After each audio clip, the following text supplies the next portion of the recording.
أنا أدهم وركبت قطر 36 ومش عارف هنزل منه ولا لأ. تعالوا لما أكمل لكم اللي حصل لي بعد ما شفت يافطة مكتوب عليها مرحبا بكم في عالم الجن والغيلان. هنا جت الصدمة إن إحنا دخلنا عالم تاني ما نعرفش فيه حاجة، ويا ترى هنخرج منه بسلام ولا مش هنخرج أصلا. أسئلة كتير جت في بالي مش لاقي إجابات. الغريب إن القطر أصلا موقفش، القطر فضل مكمل الطريق، وفضلت أنا ويوسف نبص لبعض وقلت له إحنا دخلنا عالم تاني. قام يوسف بص لورا وبص على الركاب وكان على وشهم الفرحة. وبعد لحظات القطر وقف في محطة وكل الركاب نزلت في نفس الوقت. ركب ركاب جداد، بس المرة دي الركاب دول شكلهم أغرب من اللي كانوا موجودين. بدون مقدمات يوسف وقع على الأرض. حاولت أفوقه وصحيه بس معرفتش، لحد ما ظهرت بنت جميلة من ضمن الركاب وقربت عليه وقالت أنا دكتورة حكيمة وهساعدكم. بس دكتورة حكيمة كانت بتتكلم بطريقة غريبة تقريبا كده باللغة العربية الفصحى. قلت لها أنا الدكتور أدهم، ممكن أعرف إيه السبب إن هو أغمى عليه؟ قالت لي السبب واضح إن انتوا مش من هنا. رحت أنا رديت بكل عفوية وقلت لها أيوة فعلا إحنا من القاهرة. راحت قالت لي إيه الاسم الغريب ده؟ القاهرة؟ فين مكانها؟ رحت أنا قايل لها هو أنت بتتكلمي كده ليه؟ قالت لي أنا بتكلم اللغة بتاعتنا، أنت اللي كلامك غريب بس أنا فاهماك، سيبني بقى عشان أنقذ صاحبك. وفعلا الدكتورة حكيمة قعدت تهمس في ودن يوسف بكلمات غريبة كده. راح يوسف فتح عينه وقال أنا فين؟ وبص على الدكتورة وكمل كلامه قال لها أنت مين؟ راحت قالت له أنا الدكتورة حكيمة، أنتوا اللي مين وإيه اللي جابكوا هنا؟ راح يوسف بصلي وقال لي هو في إيه؟ هي مالها دي؟ قلت له أنا مش عارف، المهم إن أنت بقيت كويس. راحت ردت ساعتها هي وقالت شكلكم جداد هنا، أنتوا من بلد جنبنا؟ إيه طب أنتوا بالتحديد إيه اللي جابكوا المكان ده؟ رحت انا قلت لها بصي يا دكتوره، انا بقالي شهر وكام يوم في القطر ده ولحد دلوقتي مش عارف انزل منه ولا اوصل لاهلي. رحت قلت لها وانا ما بقاليش شهر، بس انا من ساعه ما ركبت انا مش عارف انزل. واتقابلنا صدفه انا وادهم هنا، بس انتي ما قلتلناش انتي منين؟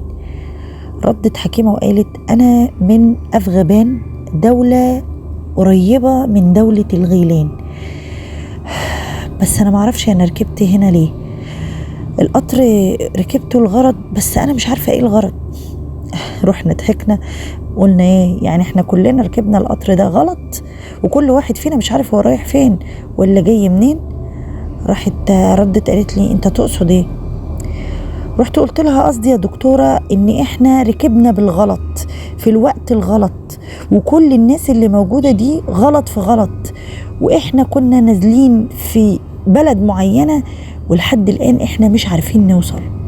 بعد لحظات القطر ابتدى يتحرك، وكان طول الوقت كنت ببص على الدكتورة مش قادرة اقول لكم جمالها ما يتوصفش.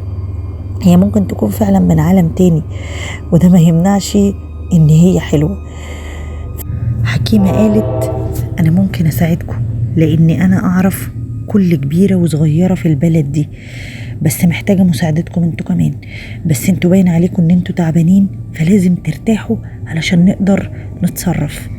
وفعلا انا ويوسف نمنا، صحيت على صوت الدكتورة حكيمة وهي بتكلم حد من الركاب، وسمعت بيقول لها دول بشر ازاي هتساعديهم؟ انا هعرف الحاكم بكل حاجة وهاخدك ليه انت وهما. وفجأة طلع حاجة كده زي السكينة وحاول ان هو يقرب على حكيمة علشان يضربها بيها، بس انا جريت عليها بسرعة عشان اساعدها، وفجأة دخلت السكينة دي في بطني وما حسيتش بنفسي غير وانا على الارض. فتحت عيني على صوت حكيمة وهي بتهمس في ودني بالكلام الغريب اللي هي عمالة تقوله، يلا يا ادهم انت بقيت كويس وبخير وما فيش حاجة. بصيت على الجرح لقيته اختفى، قلت لها ايه ده ازاي؟ راحت قالت لي ما تشغلش بالك. وبصت حكيمة وراها وقالت ما تخافوش انا هعمل كل حاجة وانتوا كويسين وبخير. بصيت على يوسف وقلت له فين الركاب؟ وقبل ما أكمل كلامي قطعني يوسف وقال لي بعد اللي حصل يا أدهم كل الركاب اللي في القطر هربوا ولحد دلوقتي ملهمش أثر. حكيمة كان شكلها زعلان قوي، فأنا كنت بسألها بقول لها مالك؟ فهي قالت أنا خايفة لو الراكب ده فعلا راح للحاكم وقال لهم إن انتوا بشر والحاكم عرف وجه هنا هندخل السجن كلنا. رحت أنا قلت لها ما تقلقيش خير إن شاء الله. راحت هي ردت وقالت لي يعني إيه إن شاء الله؟ إيه الكلمة الغريبة دي؟ الكلمة دي مشتقة من كلمة الإله؟ أنا أول مرة أسمعها. رحت قلت لها أيوة يا حكيمة، رب الخير ما بيجيش غير بالخير. سكتت شوية وقالت لي هو أنت دينك إيه؟ قلت لها أنا الحمد لله مسلم. وأنت دينك إيه يا حكيمة؟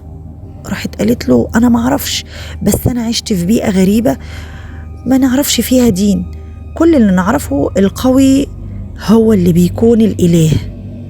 رحت قلت لها خلاص يا حكيمة إن شاء الله أنا هعرفك على كل حاجة بس نطلع من الأزمة اللي احنا فيها دي. وأنا لسه بكمل كلامي مع حكيمة فجأة القطر وقف بدون سبب، مع إنه كان لسه واقف في المحطة اللي قبليه، بس وقف في مكان غريب. وبعد لحظات طلع القطر الناس شكلهم غريب ولبسهم أغرب. راحت بصت لي حكيمة قالت لي دول جنود الحاكم يلا نهرب. وقبل ما نهرب أنا وهي الجنود مسكوا بينا وراحوا رمونا على الأرض وأغمى علينا.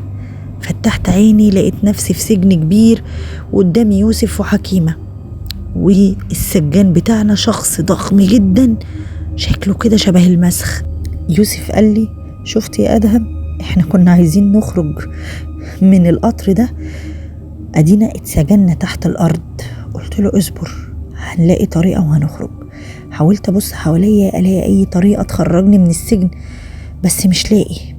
بس بعد لحظات سمعت صوت موسيقى جامد جدا مش قادر إن أنا أسمعه. بصيت على يوسف لقيته من كتر ما هو مش قادر يتحمل الصوت راح وقع على الأرض. بعد كده جه قدامي شخص قوي جدا عينه مليانة بالشر فتح السجن، وقبل ما يقرب مني حصل اللي ما كانش متوقع. لو عايزين تعرفوا ايه اللي حصل استنوا معايا الفيديو الجاي علشان حصل بلاوي.